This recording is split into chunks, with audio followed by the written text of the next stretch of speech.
Ito ay simpleng laro lang sa paningin ng iba. Ngunit sa akin ito ang larong nagbibigay ng saya.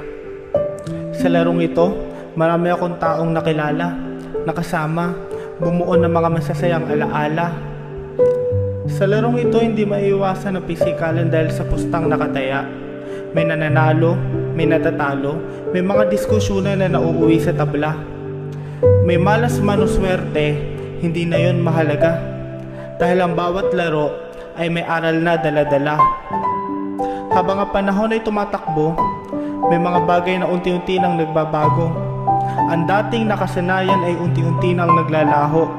Ang mga dati mong kalaro ay may kanya-kanya ng buhay na inaasikaso. Dahil darating tayo sa punto ng buhay na kailangan na nating magsakripisyo.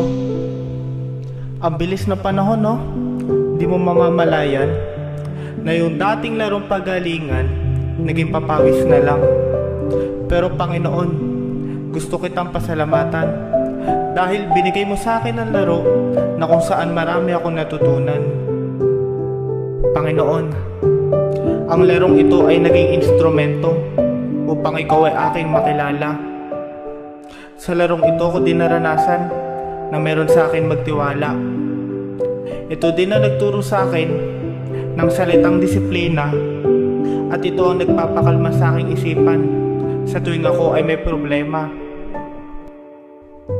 Kahit gustuin natin, di na natin may babalik ang panahon na tayo ay masaya naglalaro mula umaga hanggang hapon.